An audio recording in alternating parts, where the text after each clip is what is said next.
When the government is trying to get a handle on inflation, it's the Federal Reserve that has the biggest lever to pull. Think of the Fed like a traffic cop. Instead of a whistle and cone, the central bank uses interest rates to try and contain inflation. When rates go up, money becomes expensive and people tend to spend and borrow less. That slows the economy down. When rates go down, people are more willing to spend since everything from credit card fees to mortgage rates are cheaper. Unlike the traffic buildup on a road, which anyone can see, the Fed has to get creative in order to manage the economy, so it uses data to decide when and how to intervene. But last year, when economists everywhere were expecting a full-blown recession, the Fed was raising interest rates over and over again. They needed to rein in inflation. And the man in charge, Chair Jerome Powell, he kept pointing to one category of data that was guiding the Fed's decision. The labor market remains very tight. All this talk about the tight labor market made Claudia Sam's ears perk up. She's an economist and a Bloomberg opinion contributor. She worked in the Obama White House and spent 12 years at the Fed. She'd been looking into the labor market numbers herself, and the Fed's decisions left her scratching her head. They are making big decisions about the interest rates, the mortgage rates we pay, the credit card interest rates, auto loans. So we want them to be data-driven, but they can only do as good a job as the data they have. And that data they've been focused on? She's had some serious questions about it. This morning, the government released new GDP data that shows the U.S. successfully avoided a recession, even though almost every economist was predicting one. But the data that the Federal Reserve examined as it made policy decisions is complicated. On today's show, have policymakers trusted data that might have been faulty? I talked to Claudia Sahm about her findings. And I sit down with Tracy Alloway and Joe Weisenthal from Bloomberg's Odd Lots podcast. We talk about what's behind the numbers and why it's important in an election year. From Bloomberg's Washington Bureau, this is the Big Take DC podcast. I'm your host, Saleha Mohsin.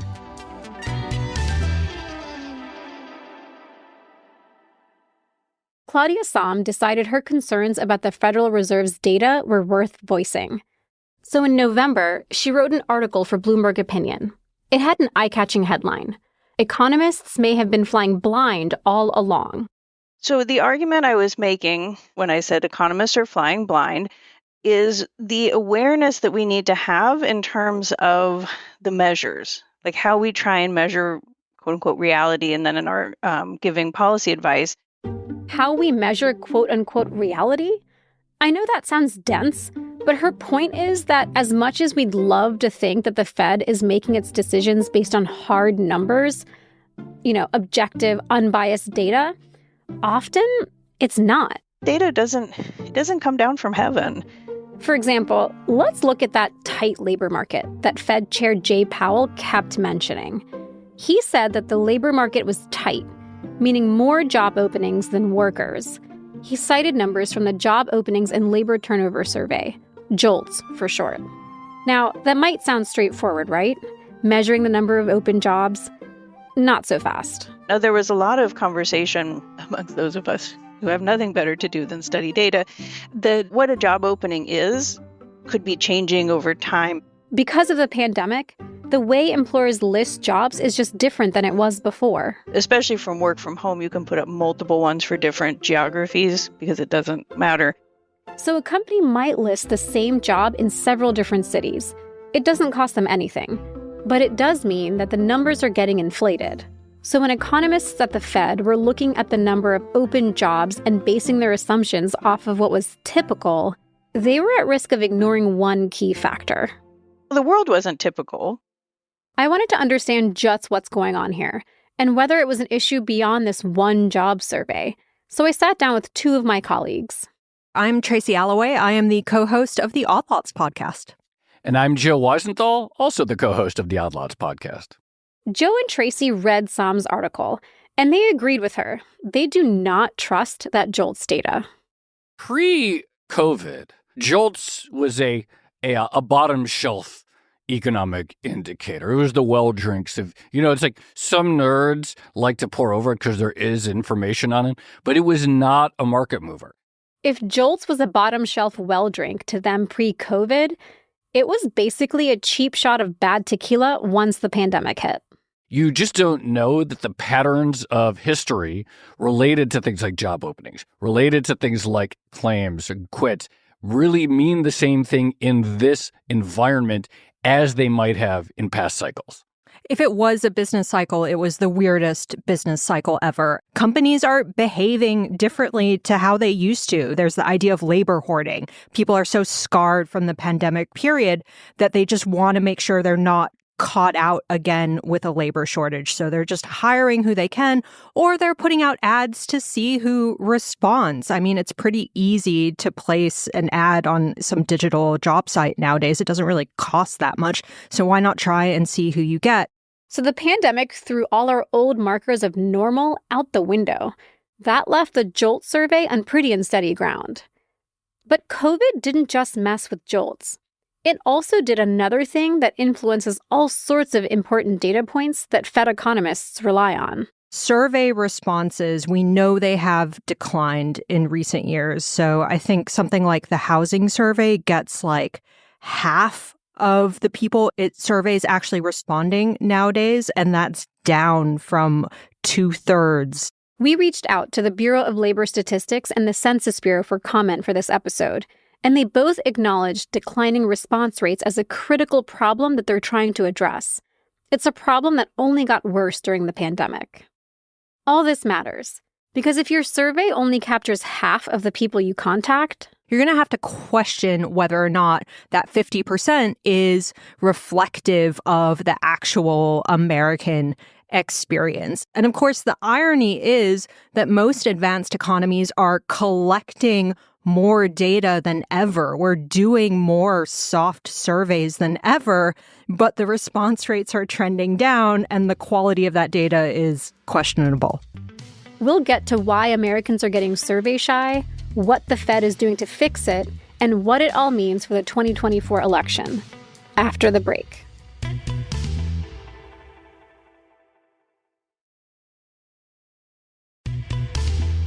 We're back. Part of what made Claudia Sahm argue that economists may have been flying blind is lower response rates to government surveys. And that decline is actually a symptom of a much bigger problem. We've seen a growing distrust in government. And, I can understand if you don't trust the government, if they show up and be like, hey, tell us all about your wealth and your debt and how much income you make, which for a lot of people, these are very sensitive topics. Pew Research found that 2/3 of adults think the risk of responding to a survey outweighs the benefits. They're concerned about things like privacy and not so concerned about the consequences of low response rate data. Sahm says they should be. But you need to rebuild that relationship and help people understand, know what you tell us. Like policymakers, this is important. And if we don't know what's going on in your life, then it's almost guaranteed that the policy just can't address the issues. We're in an election year, one when Americans list the economy as the top issue driving their votes. So flawed assumptions about the economy based on sketchy data carry a risk as people decide who they want as president. And so does data that doesn't fully capture voters' lived experiences. I asked Joe and Tracy from Odd Lots about all that. It kind of feels like the worst timing to have bad data or questionable data when there's such a consequential election at hand. So I'm curious what you guys think. How do you think potentially flawed data is going to affect all of this? One of my favorite surveys to read through is the NFIB Small Business Optimism Survey. And there's one chart that really catches my eye in which the NFIB itself disambiguates between what they call the hard data and the soft data. So the hard data is like, were your sales higher or lower in the last 3 months? It's not really an opinion question. Either it was or it wasn't, and so you answer.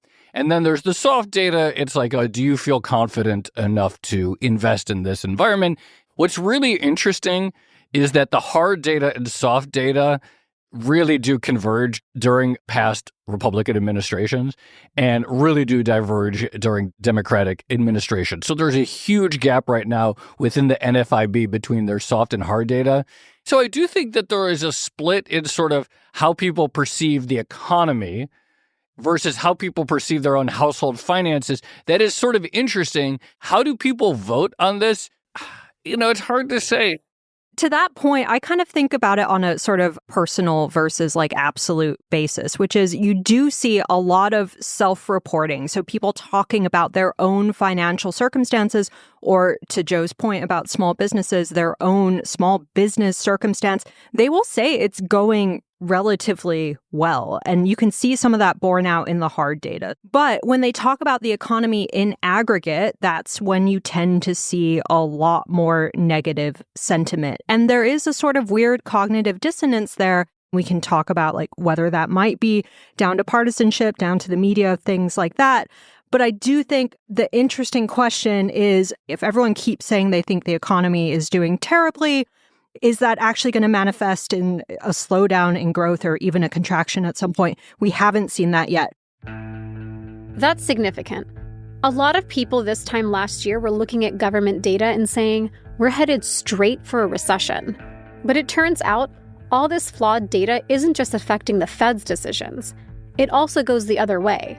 As in, Fed decisions, like raising interest rates, also shape the narratives that economists construct about the state of the economy. The consensus position going into 2023 was that we were going to see a recession, that it was impossible to have the extent of the rate hikes that we had seen without having some sort of slowing or negative effect on the economy. The story is you make money more expensive. That decreases the ability to invest and borrow. That causes people to lose their jobs. Lost jobs mean less demand. Less demand means lower prices. That is the basic causal chain between how higher rates causes low inflation. It's sort of the standard popular telling of how economics work. The idea that prices could come down without spiking unemployment was just absolutely outrageous sort of this time last year. And yet what we've seen is exactly that.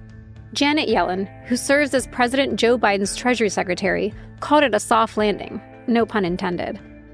In other words, if the economy is a plane, it didn't crash. So what does all this mean about Sam's argument? How can we make sense of the data we have and the stories economists are telling us about it? Maybe one way to think about it is if you're going to extend the flying analogy, it's terrible weather and it's cloudy and it's raining and there's wind from multiple directions and they're landing in an area with a lot of snow in a valley. Like, it's really tough to know what's going on. And what's striking is the degree of narratives that I could tell you right now about what's happening with the economy. I could tell you a story about how inflation is coming down and the labor market is still robust and we're on pace for a soft landing. I could say there are certain measures of inflation that aren't coming down as much. And there are signs that the labor market is actually weakening. I could say, look at what's going on with financial market speculation. And say, look, actually, we haven't extinguished the inflationary embers at all in this economy. And so any one of those narratives, someone could convincingly make the case. It is extremely hard for the Fed to really know what's going on. Yeah, if there was no uncertainty, there would be no market, basically. And not to labor the flying analogy, but I think the trick is that, yes, it's stormy outside, but you're flying a plane, you have all these different indicators. You know, you can look out the windscreen and see what the weather actually looks like. You can look at your instruments and measure wind shear or whatever. You sort of have to figure out which of your instruments to listen to at this moment in time. And it's tricky because it's not the usual flying environment. Gosh, I'm getting sick of this analogy. But it is a weird business cycle, going back to what we were saying earlier. Sahm was very clear in her article. The Federal Reserve is doing the best it can. I mean, we're trying to get a sense on a $20 trillion plus economy with, hundreds of millions of people working in business. We're like trying to measure a moving target. But she does think the government overall could do more to restore trust so that people are more willing to respond to surveys. And she's also been involved in efforts to bridge the gap between that hard and soft data that Joe mentioned by relying on both. There are ways to use administrative data where you could put together like surveys where we ask people things that would be really hard to go measure somewhere else. But then maybe from the Internal Revenue Service, we know their income. And it's definitely easier than figuring out how to get people to trust the government more. Sahm says there's an urgent need to address these problems before they get worse. Statisticians have looked at this and, people that research in this area, and they still feel comfortable with the degree of quality, accuracy. Like, there are ways to get a sense of the reliability, and they're still in a place where it's like, okay, we feel comfortable with these. And yet, survey response rates that continue to go down, right? At some point, you cross a threshold of being reliable.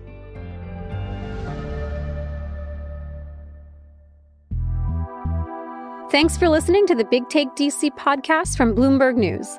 I'm Saleha Mohsin. This episode was produced by Alex Sugiura, Julia Press, and Naomi Shavin. It was fact-checked by Stacey Renee. A special thanks to Kate Davidson and Matt Bosler. Blake Maples is our mix engineer, and our story editors are Michael Shepard and Wendy Benjaminson. Nicole Beamsterboer is our executive producer. Sage Bauman is our head of podcasts. If you like what you heard, please be sure to subscribe, rate, and review the show. It'll help other listeners find us. Thanks for tuning in. I'll be back next week.